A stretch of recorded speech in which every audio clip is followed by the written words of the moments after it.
Hey, what's up, everybody? Welcome to another episode of Take Your Pills, Psychopath, the comedy podcast that exploits mental illness for personal profit. What? Trademark. I'm your host, John F. O'Donnell, JFOD. Yeah, we got a solo show this week. I'm excited about that. I'm going to be going through some very interesting Psychology Today articles and commenting on that. So I hope that you enjoy that and get something out of it, because I think we can all continually learn more about mental health. There's constantly new things coming out, and I think it's worthwhile to try to stay on top of it. Some housekeeping stuff up front. I have a Patreon, which would be great if you guys could support that. It's patreon.com/JFOD. I'm revamping it. But yeah, you can go to it now. There's different tiers. And if you can afford to support me there, please do, because that is how I am trying to get by, man. Besides that, join my newsletter, jfodnews.com, so you can find out about every episode when it comes out. And I got a free stand-up comedy special on YouTube on the 800-Pound Gorilla Records YouTube channel. All you have to do is type my name, John F. O'Donnell, into YouTube, and it's the first thing that comes up. So definitely check that out. And that's all of the plugs right there. So let's get into it. Some different articles and stuff. Actually, you know what? I want to talk a little bit first. These solo episodes are new for me when I'm not doing an interview, so bear with me a little bit.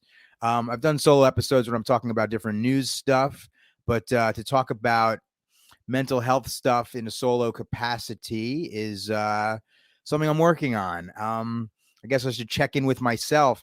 I'm doing all right. I recently moved back to New York City. I was commuting from Jersey and just being here on the weekend, staying with different friends, which I'm grateful for, and doing a lot of shows. Doing a show every week at Cobra Club. That's the Friday weekly show that you can come out to. It's if you're in the New York City area, it's every Friday at 9 at the Cobra Club in Bushwick. You can look that up. It's called Live from Outer Space. Kind of been building my new hour of stand-up comedy there, or I have been. But now I'm back in the city, which I know the city's very frenetic and stressful, but for me, it really helps me with the rhythm of my life. It motivates me. It keeps me engaged. I feel more creative. So yeah, as challenging as this city is, some people, I suppose, have more potential to try to thrive here. And that's how I feel. So I've been staying on top of my shit, taking my meds, monitoring my sleep, making sure I'm getting enough sleep every night, doing yoga, back at yoga, y'all. So I'm doing that, which has been good. So right now, I feel all right. I feel motivated. I feel on top of my mental health. Can I be consistent with it? I certainly hope so, because the last time that I had to be hospitalized was it's a relatively brief episode, but still an episode, a hospitalization. It was November of 2020. So, let's be honest, that was less than 2 years ago. So I hope that I can stay well for an extended period of time. And for those of you guys watching this video, I know like the lighting is like popping in and out, but I don't know what to do about it, man. This is the room that I have. It's honestly a little bit hot in here, but I can't turn on the fan because that messes up the sound. And with the lighting, this is like popping in and out. Maybe it has to do with the window there, but hopefully it's not too annoying and I can find some clips to clip out, because that's what we got to do now. We got to clip out everything and put them on the socials. We are all slaves to the algorithm. And Lord knows I do not pay enough attention. I do not pay enough attention and give enough admiration to my algorithm overlord, who determines my reach and my amplification. Oh my God, we are living in the seventh ring of hell, everybody. We are. It's ridiculous. But your boy's doing all right. Yeah. So let's learn some stuff, guys. Let's learn some stuff. Okay, so this first piece is by someone named Austin Perlmutter. He's an MD, and it's called how glial, Glial, glial, whatever, how glial cells influence your mood. 3 little known brain cells may play a big role in your mental health. Interesting, because I have a mood disorder, bipolar 1, as the world knows. So I'm interested in how this brain is all messed up and what's going on with the glial cells. So let's check it out. There's some key points here. Microglia, it's a type of glial cell, I suppose. Microglia regulate brain immunity and may help explain the link between inflammation and depression. All right. Astrocytes, CYTES, moderate signaling between neurons. All right. Including mood related neurotransmitters. All right. Seems important. Seems worthwhile. Next one.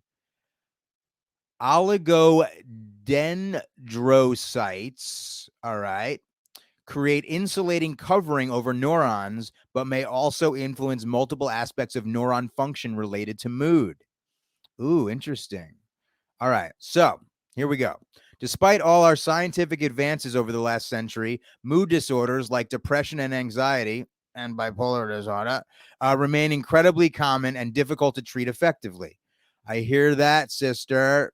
Recent efforts to better understand the biology of these conditions have focused on the brain and the different types of brain cells involved. Currently, neurons get the lion's share of the spotlight as it relates to both the biology of mental health conditions and their treatment. Yet growing evidence for the role of non-neuron brain cells in mood disorders is fueling novel opportunities for management and prevention. Fascinating. Glial cells, beyond bystanders in brain health. Our brains are made up of billions of individual cells. The most well-known brain cell is the neuron. And when considering brain conditions like dementia, stroke, or mood disorders, the neuron is front and center. There are over 80 billion neurons in the adult human brain. But there are an equal number of non-neuron cells called glial cells playing key roles in every aspect of our brain health. All right, worth knowing about.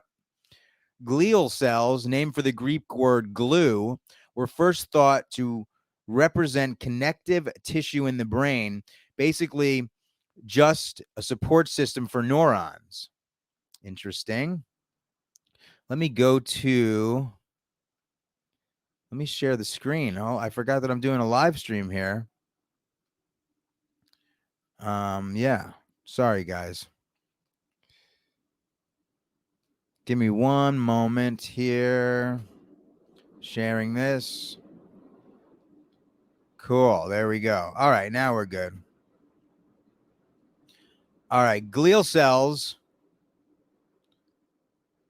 named for the Greek word glue, were first thought to represent connective tissue in the brain, basically just a support system for neurons. Over the decades, it's become clear that these cells perform a wide variety of key jobs in our brains, ranging from facilitating neuron-to-neuron communication to affecting memory to immune regulation. Wow. With all these known functions, it's no surprise that issues with glial cells are now thought to influence everything from dementia to post-stroke recovery, as well as being involved in various mood disorders. One of the earliest connections between glial cells and mood comes from postmortem, meaning after death, analyses of the brains of people with mood disorders.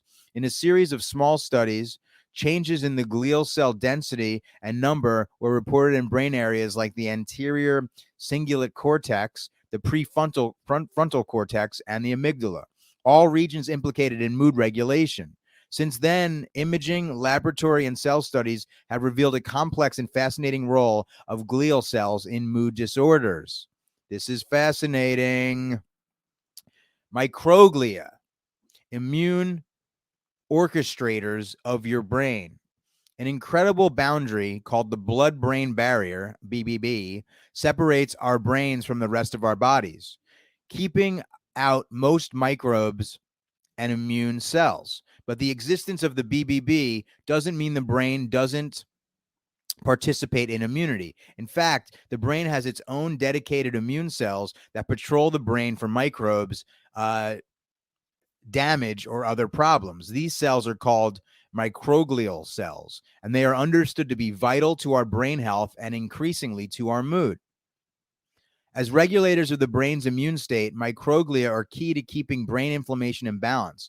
Research has demonstrated a clear link between inflammation and depression, with higher levels of brain inflammation thought to contribute to depression. Elevated inflammation in the brain has also been linked to PTSD and schizophrenia. Like most of our body's symptoms, microglial cells can be led to behave in ways that are good or bad for our health. So, how could microglial cells get stuck promoting too much inflammation? Interesting. One of the most important tasks of microglial cells is surveillance. It's thought that a vast network of microglial cells create a web-like network of hubs that constantly analyzes the brain for any evidence of immune threat. When these cells detect a problem, they switch into an activated form and start producing a variety of immune chemicals to help resolve the issue. While chronic activation may contribute to unchecked inflammation in the brain and therefore depression. It's thought that microglial cells could become activated and contribute to depressive symptoms when the BBB breaks down and allows immune signals from the bloodstream to enter the brain. This could happen in cases of physical trauma, infection, or stroke, but it's also possible that microglial cells could become activated due to signals from an unhealthy gut or from an excess of stress hormones. Finally, it's worthy noting that microglial cells also participate in the regulation of two other processes involved in depression: the wiring of and growth of new neurons, meaning neuroplasticity and neurogenesis. Activated inflammatory microglial cells are thought to have a negative impact on both of these processes, which could contribute to depression. Amazing. Learning about the brain, y'all. Microglial cells. I didn't know anything about this. Did you guys? Very interesting stuff. Wow, it's so wild how complicated the brain is. And let's be honest, how little we know about it. Even with this, you're hearing about it and it's fascinating, but you're hearing a lot of maybes, possiblies, can. You know what I mean? Still worthwhile, still worth knowing. Yeah, let's make the article full screen. There you go. Make it easier for people to read. Let's keep going. Astrocytes, astrocytes, another type of neuron, or another type of brain cell, rather. Key overseers of neuron health. All right, all right. So the astrocytes oversee the neuron health. Cool. Astrocytes have traditionally been considered neuron support cells, but they do a whole lot more than simple support. They get their name from their shape. They resemble stars. It's thought that a single astrocyte may interact with millions of synapses. Whoa, that's crazy. Astrocytes regulate neurotransmitters and connections between neurons, and they also make up a physical component of the blood-brain barrier. Our understanding of the role of astrocytes in brain health was greatly expanded since their discovery around 1900. Wow, they found them out in 1900. In fact, a three-directional communication between neurons where astrocytes oversee signals from both sides of the synapse has been proposed, indicating that astrocytes play a vital role in regulating neuron health. It's thought that astrocytes may play a key role in the creation of new synapses as well as regulation of neuroplasticity. How do astrocytes broker the connections between neurons? One way is by picking up and releasing molecules like GABA, which is gamma amino butyric acid. I should know that. And glutamate. So, okay. One way is by picking up and releasing molecules like GABA and glutamate, neurotransmitters that play an essential role in brain signaling and mood. Some research also suggests that astrocytes can detect and absorb neurotransmitters like serotonin and norepinephrine, which are considered among the most important molecules involved in conditions like anxiety and depression. Well, wow, these astrocytes are important, man. While research is still emerging, there you go, several studies have uncovered evidence for decreased astrocyte numbers and impaired function in people with depression. The reasons for these findings are under active study. However, the result of this may be that without functional astrocytes to help regulate communications between them, neurons are exposed to toxic levels of excitatory molecules like glutamate and insufficient levels of electrolytes like potassium that could damage neuron health. All right. Interesting. That's the astrocytes. So now the third one that they want to talk about is the oligodendrocytes. oligodendrocytes. More than just cover for neurons. All right. Oligodendrocytes are the third group of glial cells found in the brain.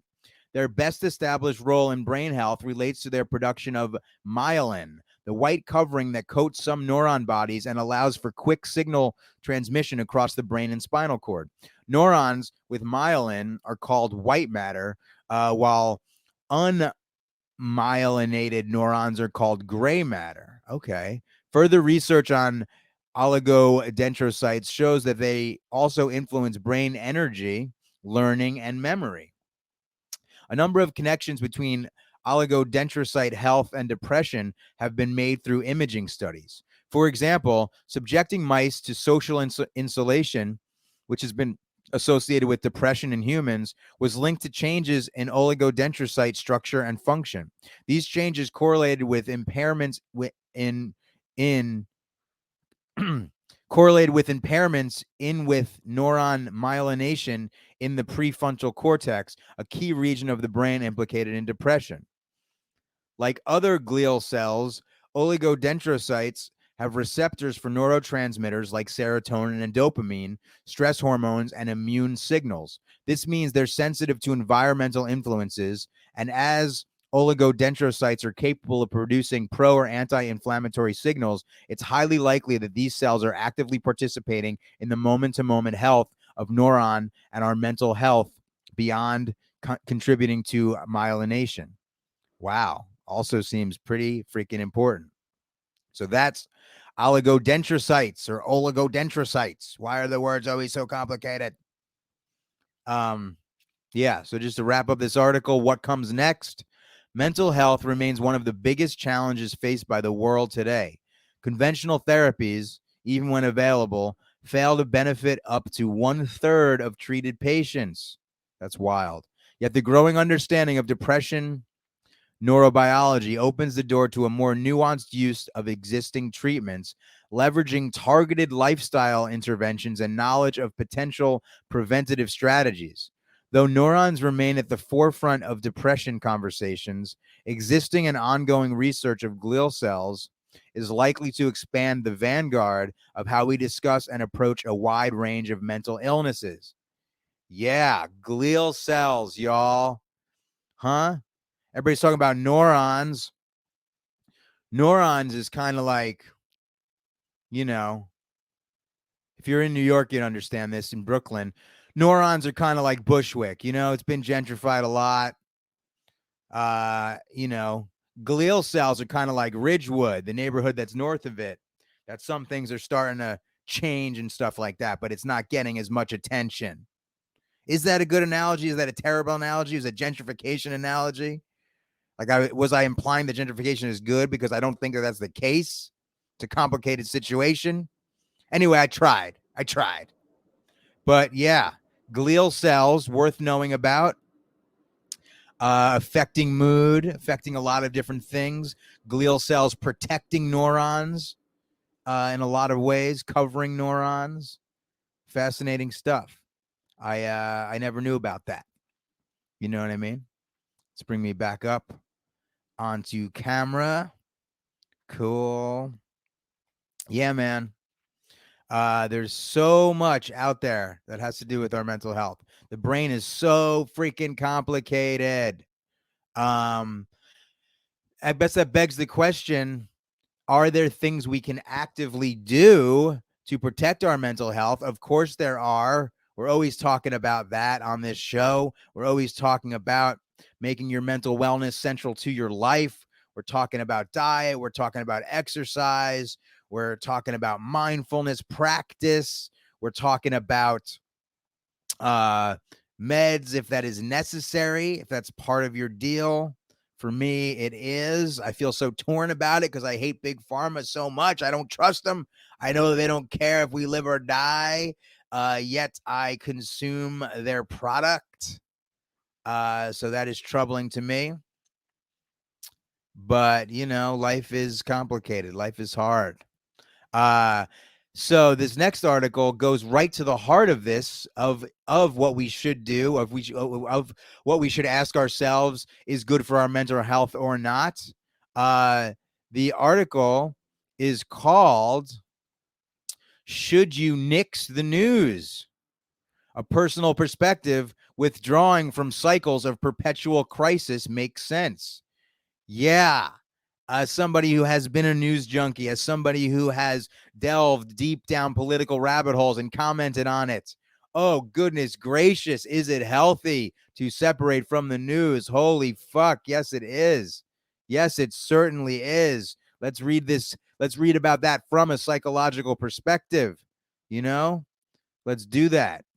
Let's share the screen for those people watching some video clips. And then we'll get into it. For those listening to the podcast, I hope that me having to do that, it doesn't mess up the flow too much. But here we go. Should you nix the news? Next article. Key points. And I know this reflexively sounds like, yes, of course you should. But there is a balance that has to be struck because it's important to know what's going on in the world. It's important to speak out in order to try to enact change as we get plowed over by the corporate state, man. But at the same time, oh my goodness, is it nice to check out and get to miss and not pay attention to a manufactured crisis that comes and goes that you can possibly not even know occurred, because these things oftentimes they're blown up, they're manufactured, and it doesn't affect your life if you're lucky enough. You know what I mean? Again, there's a gray area here. Here we go. Key points. Paying close attention to the news can exact an emotional cost. No shit. Especially in an era where crises largely go unresolved. Fair enough. The algorithm-driven contentiousness of social media worsens the daily strain of news cycles. Yes, it does. The algorithm-driven contentiousness of social media, meaning these algorithms want to provoke conflict. They want to provoke conflict because it makes people stay on their platforms longer. It is fucking sadistic, man. And it worsens the daily strain of news cycles. Third key point, disconnecting from the news and asking ourselves what can be done locally may be defensible responses to an unhealthy society. Sounds reasonable. Think globally, act locally, acting locally in your community, connecting, helping. Seems like a reasonable thing to do. In my opinion, me spreading the word and trying to use comedy to destigmatize mental health is something more proactive that I can do through this podcast than always getting, completely absorbed in political discourse and whatnot. Anyway, let's read this guy's insights into this. This is written by Daniel R. George, who's a PhD and also an MSc, which is something. All right. We live in an era defined by an inauspicious combination of perpetual crises and unceasing media coverage. Just in the first half of 2022, the around-the-clock media blitz has cycled from COVID's devastation to the war in Ukraine and possibility of World War III to the cultural storm unleashed by the leaked Supreme Court draft decision overturning Roe v. Wade. More recently, mass shootings, inflation, rising gas prices, and of all things, the specter of monkeypox, a scourge we never knew we'd have to fear, have dominated the churn. Yep, he summed it up pretty well. So if you get consumed with all of that in the first half of your 2022, how do you think your mental health is doing? Oh my goodness gracious. One common thread shared by all these issues is that they never get resolved. They arrive urgently as breaking news, activate our collective limbic systems and keep us on edge for weeks on end as the grim narrative unfolds like a reality TV soap opera. In some ways, it's better for media corporations and advertisers that there may never be resolution to these issues.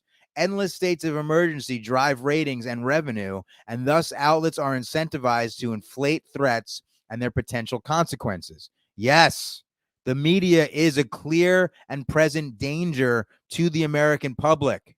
Hear that. The media actively is trying to hurt us. They fucking hate us. They only care about ratings and revenue and control at the behest of their corporate overlords, man. All right, we got a little political there anyway. I mean, come on, I'm trying my best, guys. Moreover, the algorithms of the tech platforms on which we increasingly consume media are designed to generate views, clicks, shares, and thus revenue from rage, fear, and indignation. Thus, as news organizations ramp up the scale and emotional intensity of open-ended crises, we remain glued to our devices, adrift on successive waves of ever-changing information, opinion, and quote-unquote expert prognostication. Dude, this article is resonating with me, man. I don't know about you guys, but we got to limit our news intake. Fuck them. Especially if you're watching the cable news channels, MSNBC, CNN, Fox News. Oh, God, they're all poison. They're different flavors of poison.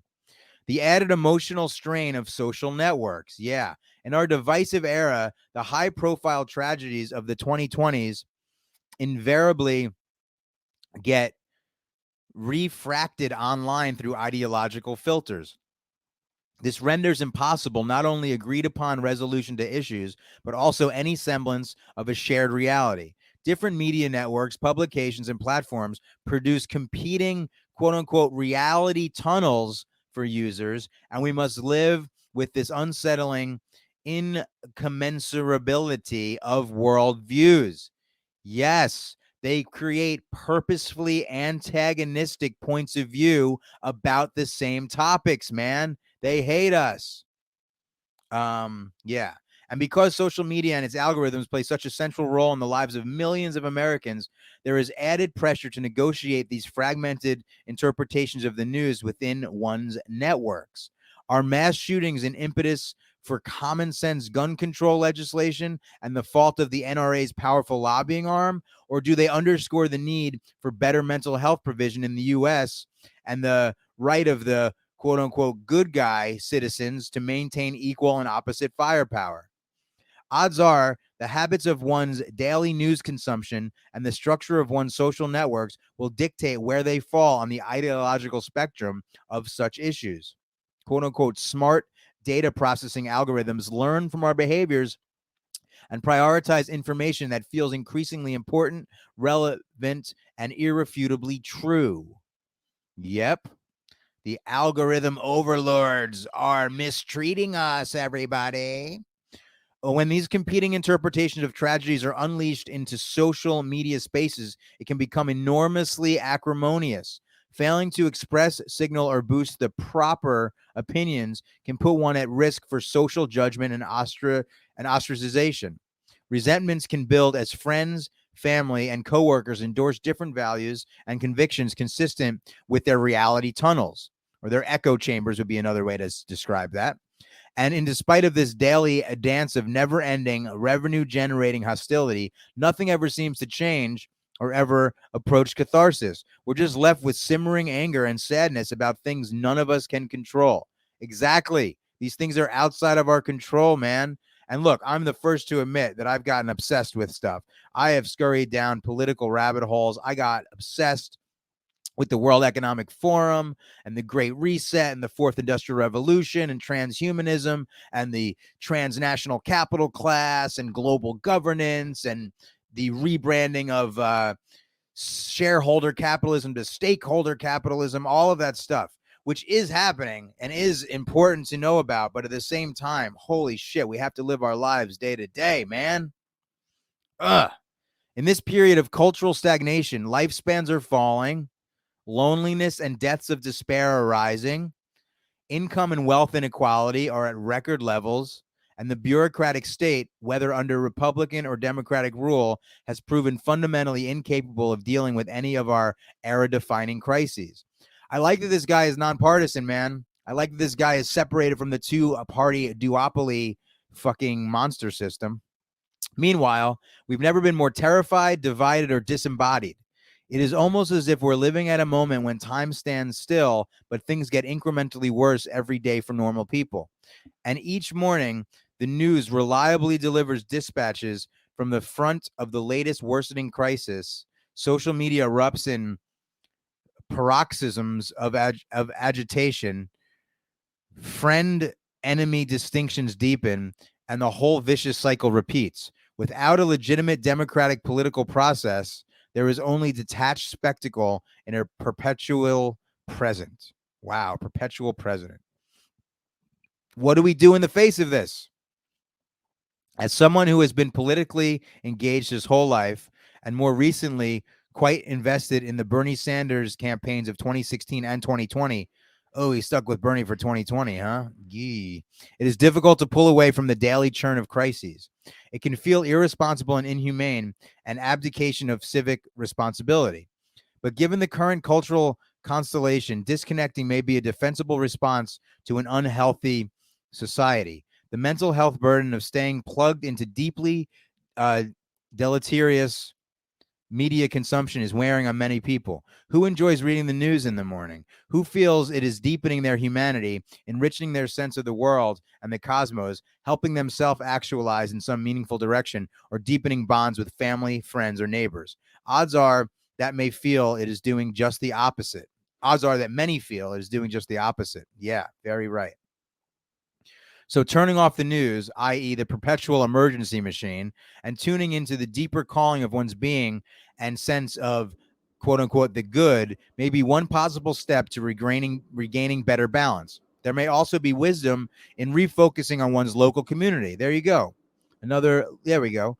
At the Penn State College of Medicine, we recently had our first year medical students attend a reading in which a wizened doctor shared the advice that despite the massive structural failures in the U.S. for-profit healthcare system, young practitioners should, quote unquote, light their corner. In other words, do what you can to bring life-affirming initiative to your daily work.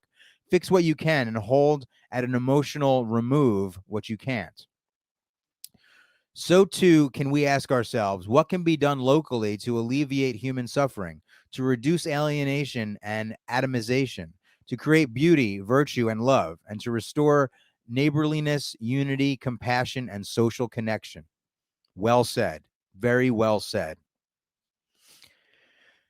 We will eventually come out of this tumultuous era, but at present it is a demoralizing morass. As we slog through the darkness, weathering crisis after crisis in an era in which there seem to be no adults in charge, only a rapaciously self-interested elite, and of course the invisible hand of our data processing algorithm overlords, how do you reconnect with your core purpose and pursuit of the good? How do you rebuild relationships that may have become frayed by the fractious daily churn of crises and contention? How do you create meaning for yourself and others? What might it practically mean to light your corner? Yeah, man. Paying attention to the day to day, getting into the grind is it's pretty poisonous stuff, man. Got to be careful if you do it. Fair play to the people that do, man. It's important to be civically engaged, to know what's going on, to spread the word, to hopefully keep certain bad things from happening by amplifying what's going on before different things get enacted, so to speak. Like there's a messed up World Health Organization treaty that's in the works that if all these countries sign on to it, basically, if the World Health Organization determines that there's another pandemic, and it's a very wide-ranging sort of definition for what they can say is a pandemic, then they get to dictate top down what every nation state has to do in response to the pandemic. So they're basically, it's a ceding of national sovereignty over the World Health Organization. And if you think the World Health Organization is not a politicized entity, then you'd be very wrong. It's run by a guy with the last name Tedros, who is a complete lackey of Bill Gates, who's the second largest funder of the WHO after the United States. And nation state funding goes to the administrative tasks of the World Health Organization. Private funding very much dictates the policies of the World Health Organization. So this would be a major coup for global governance, and I am against it. So there you go. But I'm not focusing on it every day and getting freaked out about it, you know, but I just spread the word right there, which makes me feel good. I think this was an awesome article. Very, very well done. Let's pull me back to the solo layout, see how we're doing. Cool. We're in 35 minutes. I think we got time for more for sure. Yeah, I just want to say again, it would mean a lot to me if you have the cash to support me on Patreon. It's patreon.com/JFOD. I'm trying to make this work here as a comedian, you guys. Yeah. So if you could do that, that would be awesome. Great way to get connected to is jfodnews.com. Please do that. Yeah. Going to DC to do some shows. This will air after I've gone to DC, so I'll let you guys know how those DC shows went. I'm very excited to be doing shows with the great Dina Hashem. She's an awesome comedian, and we'll be doing some shows in DC this weekend, so I'm looking forward to that. Just thought I'd mention it. I used to live in DC. I lived in DC from 2014 to 2019 when I was on Redacted Tonight as a correspondent. Redacted Tonight with Lee Camp. That was a great experience for me. Yeah, man. These two pieces have been interesting. I hope you're finding this worthwhile and good. I guess I'll just take a sip of water and then we'll go into the next article.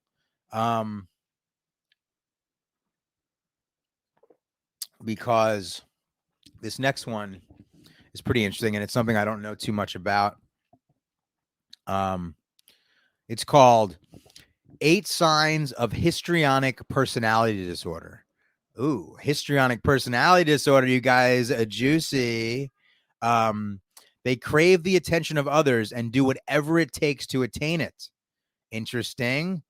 Sounds like a lot of comedians maybe have histrionic personality disorder light, because there is definitely a craving of attention for sure with All Eyes on Me doing stand-up, man. But I don't think that I have histrionic personality disorder. I don't. Because no doctor's ever told me that I did. Even though I do stand-up, I don't think I have it. Let's see. Here we go. Key points. Let's learn about it. You guys want to learn about histrionic personality disorder? That'll be cool. Histrionic personality disorder affects approximately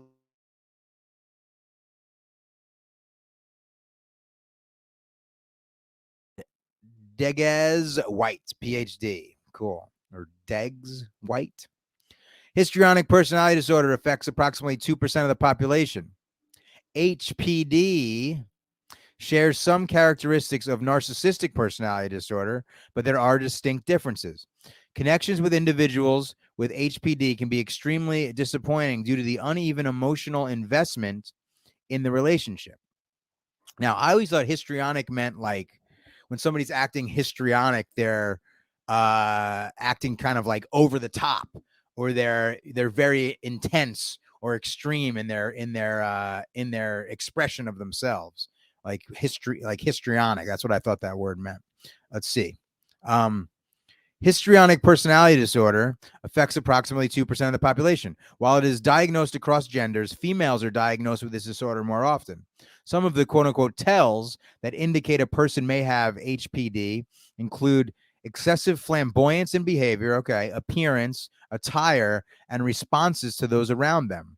Those with HPD thrive on the attention of others and go out of their way to attain it. They may embrace the role of quote-unquote damsel/victim in distress, even in the most benign conditions, because that gets them attention. Ironically, while their emotions may be unusually shallow, they tend to be, quote-unquote, emotional exhibitionists, acting out feelings that they can't truly experience. Their behavior reflects powerfully charged emotional states from one end of the spectrum to the other. They may sob uncontrollably or exhibit disproportionately strong levels of glee or high spirits.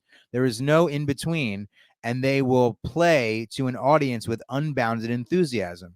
Individuals with HPD can reach heights of elation, but then rapidly sink to depths of despair because they are acting out emotions rather than feeling them. They can shift from one intense display to another. When they respond to events, it is likely to be from an internal playbook. Interesting. Okay.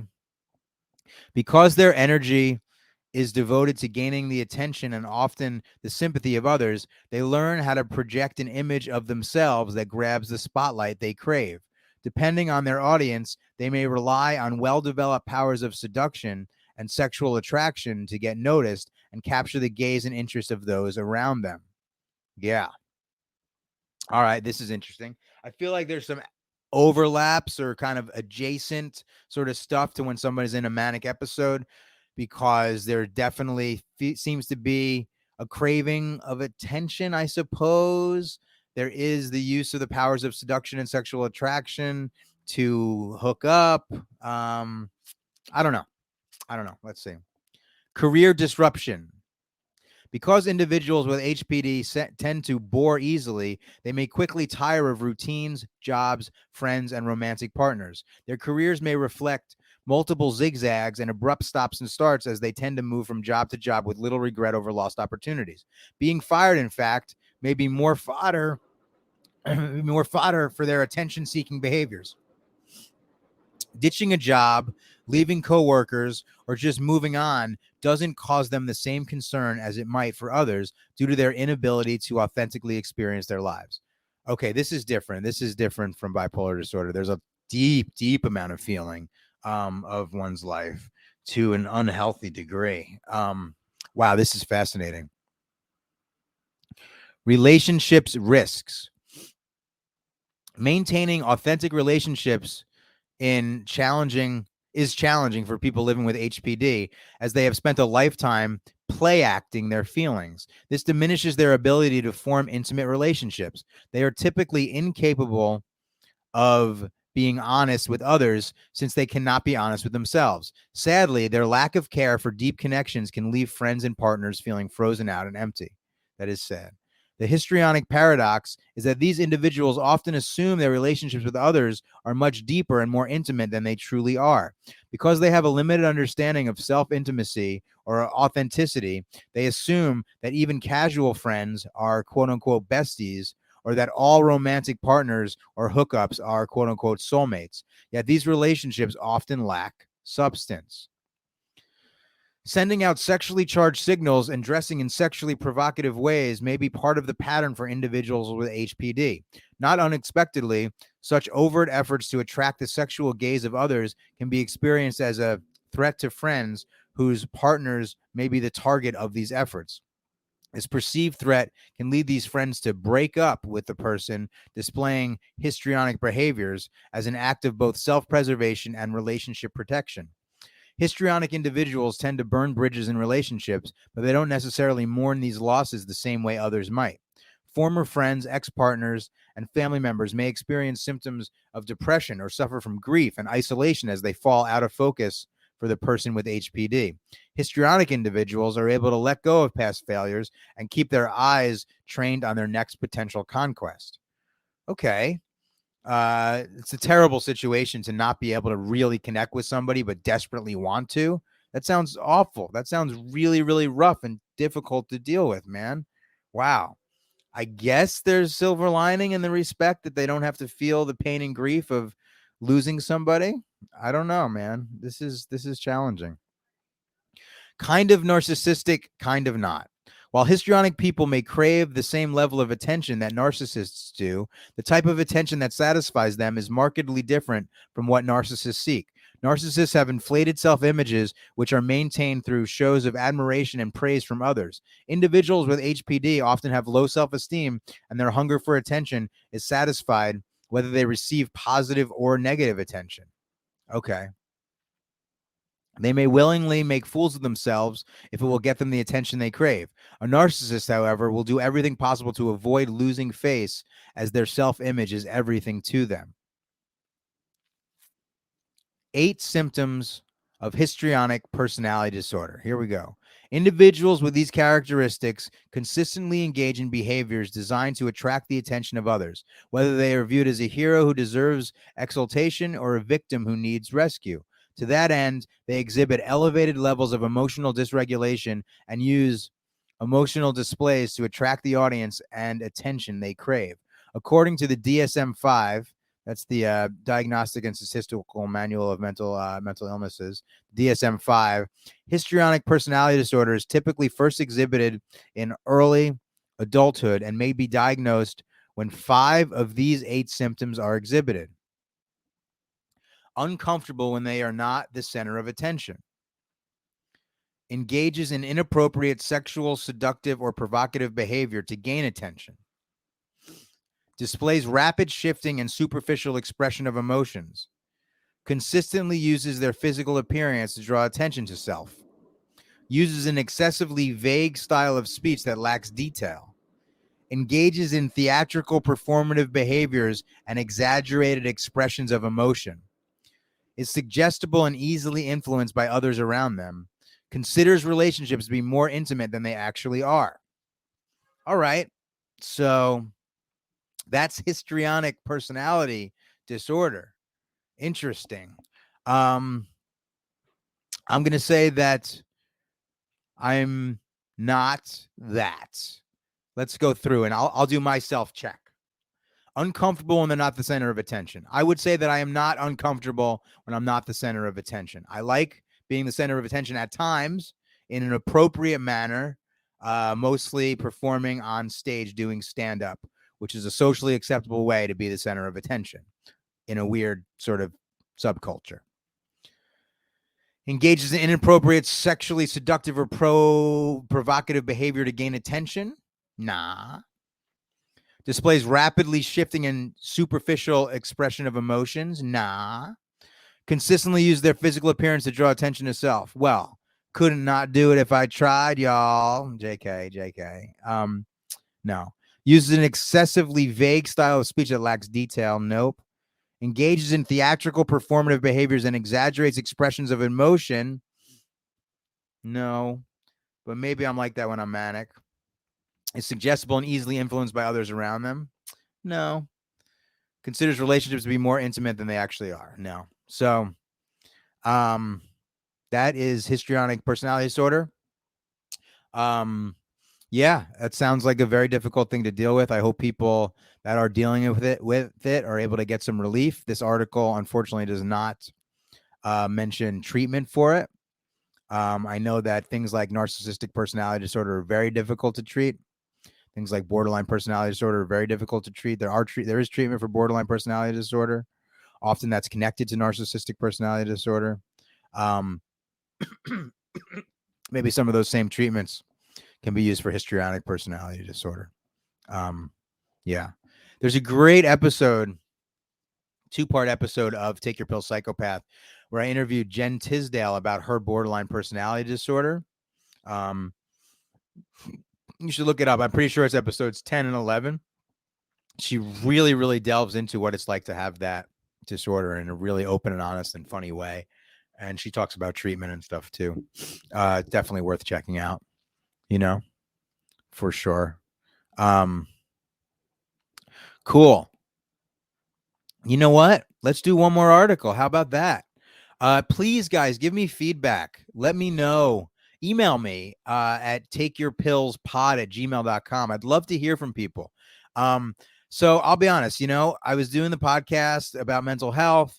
Then I got during the pandemic, I got totally immersed in the politics of the pandemic and everything like that. And I started doing these political podcasts. So I kind of got away from the original mission of this podcast. But now I'm back to it.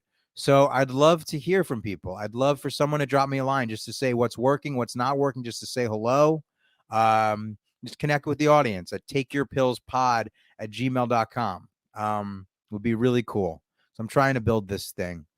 Let's do one more article. Why not? Let's do one more. Cool. This should be interesting. 7 things to know about 7 things to know and understand about gaslighting. Oh, that's interesting. Someone wrote, consider keeping a journal and seeking professional help is what they say. This is Kristen Meekhoff. Let's get into gaslighting, y'all. Key points. People you know and love may look the other way and act as though gaslighting didn't or isn't happening. Experiencing gaslighting can create trauma. Sharing your secrets with a mental health professional is often the way to heal your pain. Okay. Here we go. Gaslighting can happen to the best of us. When it happens to me, I didn't even I didn't even recognize it. Other experts pulled me aside and explained what I couldn't see. Gaslighting, as defined by the American Psychological Association. Oh, gaslighting is in the APA, man, is an action word. In other words, a verb to manipulate another person into doubting his or her perceptions, experiences, or understanding of events. One of the painful parts of the gaslighting experience is knowing that not everyone will believe your story. You may feel like you are on trial whenever you share your story. It may feel like you need to present your case with supporting evidence, details, and eyewitness accounts. Someone told me, unless I had a recording of the incident, it would be, quote unquote, like it didn't happen. This process can be emotionally and physically exhausting and even traumatic. Learning how to cope effectively will help you manage your emotional pain. Any part of coping is understanding some aspects of being gaslit. Understand people may disengage from you. People you know and love may look the other way and act as though it didn't or isn't happening through a process called, quote unquote, moral disengagement, a phrase coined by pioneer psychologist Albert Bandura. He wrote a book by the same name. Bandura said a person convinces themselves that the rules of a particular ethical situation do not apply and can even rationalize it or blame someone else for it. In other words, even if people witness and believe you, they may distance themselves from you and not want to get involved. Yeah, sad but true. Here are some things to do. Write in a journal. When you're experiencing gaslighting, it can be confusing. Writing out your thoughts can give you mental clarity. The act of writing the words around your invisible pain makes your suffering visible. Journal writing can help you develop words around your distress and vulnerability. Keep the journal because you may need it in the future, as it can serve as a record of your circumstances. Share your secret with a trusted mental health professional. Keeping secrets can be painful. It can cause more hurt emotionally and physically when you're actively concealing your feelings and experiences. In general, once you experience gaslighting, you start keeping secrets. At some point, you may have decided not to disclose how you were feeling and being treated. These burdens are wound up tightly around the belief that you can lack control over your future. Revealing them to a trusted professional like a therapist can help you decrease the anxiety. Maintaining your image is hard and creates more stress. We're hardwired to belong, and rejection is painful. It is normal to fear rejection. While you may be concealing your suffering, keeping up a favorable image of yourself to present to others can be just as stressful. Now you're trying to not only hide your anger and hurt, but you are also trying to appear strong when in reality you're emotionally raw and vulnerable. This can also be the reason for your emotion can be the reason your emotional pain can increase. Next, remember you're not to blame. Anger at the self is common, but remember you're not to blame. Due to the nature of gaslighting, it typically involves a powerful situation in which you depend on the other person for some support, i.e., financial, emotional, family, and fear keeps the fire lit. This fear can turn inward and shape into anger, anxiety, and depression. It's unusual to believe that you could have stopped it, but remember, the very power structure makes it difficult to exit the relationship. Yeah. Next, get a physical exam. Painful traumatic events like gaslighting can cause physical problems. Your doctor may be able to offer help for your symptoms like headaches, sleepless nights, or upset stomach. It is important to tell your doctor everything. Not disclosing to them prevents them from being best able to help you. And the last one, Seek out a mental health professional. Gaslighting experiences are often best shared with a mental health professional who won't judge you, but can guide you through the traumatic experience of being gaslit. A blind spot can form when you are in this type of situation, and a mental health professional can see the larger picture and provide clarity and support. Sharing your secrets with a mental health professional is often the way to heal your pain. Finding this trusted expert can help you rebuild your life after loss because you've been gaslit. You're likely lost trust in others and yourself. You've likely lost trust in others and yourself. It is normal. It is also normal to suffer other losses, such as friends, colleagues, and even family members who didn't believe you or failed to offer help and support. Remember, you are not your experience with gaslighting, and it is possible to shape your narrative into one of healing. Yep. All right. Good rundown of what gaslighting is. Good rundown of things that you can do. What a fucked up situation gaslighting is, man. People being so manipulative that they are convincing somebody to no longer believe their accurate understanding of a situation. Oh, God, man. That's messed up. It's a messed up type of manipulation. It happens all the time. And I think it's important to be aware of it. And there's some things to know and understand about gaslighting. 7 things to know and understand about gaslighting. Yeah. Worthwhile. Crazy, man. So, yeah, this is interesting. This is a new thing, reading these different pieces, guys. We covered today how glial cells influence your mood. We covered should you nix the news. We covered 8 signs of histrionic personality disorder. And we covered 7 things to know about and understand about gaslighting, man. So that's cool. Grateful for these authors for writing these pieces. Grateful to give some commentary around it. I'm trying to figure out how the rhythm of this podcast is going to go, how often I can do interview shows, how often I can do these reading ones. And yeah, Take Your Pill Psychopath is back in a big way, y'all. And I appreciate your guys' support. Please spread the word. Please share this if you think it's worthwhile. You can follow me on the social medias. You can follow me on Instagram at The Real JFOD, on Twitter at The Real JFOD. You can follow my YouTube. It's just type in John F. O'Donnell.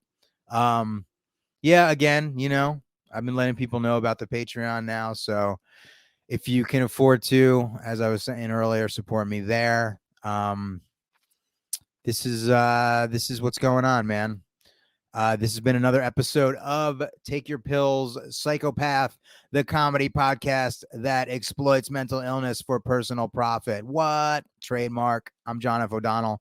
Enjoy the rest of your day, evening, wherever you are. Love you guys. Bye-bye.